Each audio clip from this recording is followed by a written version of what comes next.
பேச்சு, அவங்களோட படிப்பு, உயர்கல்வி, அதை பத்தி கொஞ்சம் சொல்லுங்க.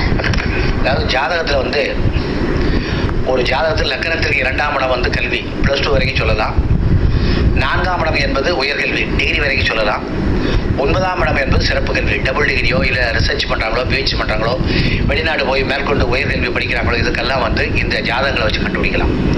இதில் எப்படின்னா ஒரு ஜாதகத்தில் செவ்வாய் சனி காம்பினேஷன் இருந்தால் அவங்க டெக்னிக்கல் கல்வியில் பெரிய லெவலில் வரலாம். அதாவது எப்படின்னா சிவில் இன்ஜினியரிங், மெக்கானிக்கல் இன்ஜினியரிங் இதில் வரக்கூடிய வாய்ப்புகள் உண்டு. சந்திரன் சனி காம்பினேஷன், சனி ராகு காம்பினேஷன், சனி கேது காம்பினேஷன், இந்த மாதிரி காம்பினேஷன் இருந்தாச்சுன்னா அவங்க ஐடி ஃபீல்டில் கம்ப்யூட்டர் லெவலில் பெரிய லெவலுக்கு வரக்கூடிய வாய்ப்புகள் உண்டு. சந்திரன் சனியினுடைய காம்பினேஷன் வரும்போது அதுக்கு பொதுவாக ஸ்க்ரீன் சம்மந்தப்பட்டதுன்னு சொல்லுவாங்க. அப்போ ஸ்க்ரீன் சம்மந்தப்பட்டதுன்னு சொல்லி கேட்டீங்கன்னா கம்ப்யூட்டர் படித்தவங்களும் ஸ்க்ரீனில் இருப்பாங்க, டிவி சம்மந்தப்பட்ட ஒர்க் பண்ணுறவங்களும் ஸ்க்ரீனில் இருப்பாங்க, சினிமா துறையில் உள்ளவங்களும் ஸ்க்ரீனில் இருப்பாங்க. அது எந்த அளவுக்கு வருகிறது அப்படின்றத வச்சு தான் கல்வி கண்டுபிடிக்க முடியும்.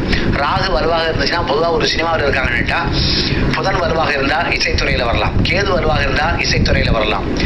சூரியனுடைய அமைப்பு செவ்வாயினுடைய அமைப்பு சேர்ந்தால் ஒளிப்பதிவாளர், அதாவது லைட்டை ஹேண்டில் பண்ணக்கூடிய அமைப்பு. 3ஆம் இடத்தோடு தொடர்பு வைத்து அது சந்திர சனி காம்பினேஷன் இருந்தால் அவர்கள் ஒளிப்பதிவாளர்கள், சவுண்ட் சிஸ்டத்தில் வரக்கூடிய வாய்ப்புகள் உண்டு. சுக்கிரன் பொதுவாக கலைக்கரகம், ராகு இருந்தால் அபிநயம் சொல்லுவாங்க. ஒரு ஆளுக்கு நாட்டியம் வரணும்னா அபிநயம் வரணும்னா ராகு வலுவாக இருக்க வேண்டும். அப்படி இந்த கிரகங்கள் வலுவாக இருக்கும்போது அவங்க சினிமா துறையில் பிரகாசிக்கக்கூடிய வாய்ப்புகள் இருக்குது. வியாழன் சனி ஒரு ஜாதகத்திலே வலுவாக இருந்தால் அவங்க எம்பிஏ தற்காலத்தில் இருக்க எம்பிஏ படிக்கக்கூடிய வாய்ப்புகள், மேனேஜ்மெண்ட் கோர்ஸ் படிக்கக்கூடிய வாய்ப்புகள் உண்டு. வியாழன் செவ்வாய் வலுவாக இருந்தால் அவர்கள் பிசிக்ஸ் துறையிலே வேற அமைப்புகள் படிக்கக்கூடிய வாய்ப்புகள் உண்டு. புதன் செவ்வாய் காம்பினேஷன் வரும்போது எம்டெக் படிக்கக்கூடிய வாய்ப்புகளை ஏற்படுத்தி காட்டும். அப்போ சனி செவ்வாய் சந்திரனுடைய தொடர்பு ஏற்படும் போது அவங்க எப்படின்னா விவசாயத்துறையிலே பெரிய லெவலில் வரக்கூடிய அந்த விவசாய கல்விகள் படிக்கக்கூடிய வாய்ப்புகள் உண்டு. அப்போ சுக்கிரன் சந்திரன் சனி சேர்க்கை ஏற்படும் போது பயாலஜி துறையிலே அவர்கள் சிறப்பு பெறக்கூடிய வாய்ப்பு உண்டு. சூரியன் செவ்வாய் கேது இது மூன்றுமே மருத்துவ கிரகம் என்று சொல்வார்கள்.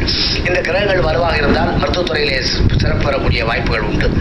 கேது எப்படின்னு கேட்டீங்கன்னா சித்தா வைத்தியத்திலும், சூரியன் அலோபதி வைத்தியத்திலும், செவ்வாய் ஹோமியோபதி வைத்தியத்திலும், இப்படி வைத்தியங்களில் பாகுபாடு பண்ணா கூட இந்த கிரகங்களுடைய அமைப்பு இருக்க பொறுத்து தான் அவருடைய கல்வி வரக்கூடிய வாய்ப்புகள் உண்டு. இது கல்வியை பொறுத்தவரையில் இந்த கிரகங்கள் இந்த மாதிரி இருக்கணும், தசாபுத்தி நடக்கலாம், வெளிநாடு சென்று படிக்கக்கூடிய வாய்ப்புகள் உண்டு. புதன் வலுவாக இருந்தால் தான் மேத்தமெட்டிக்ஸ், அவங்க சிஏ எழுதணும்னு சொன்னால் புதன் வலுவாக இருக்க வேண்டும். அப்போ இந்த மாதிரி ஒரு கிரகங்களுடைய காம்பினேஷன் தான் உயர் கல்விகளுக்கு வித்திடுகிறது, வாய்ப்பை ஏற்படுத்தி கொடுக்கிறது.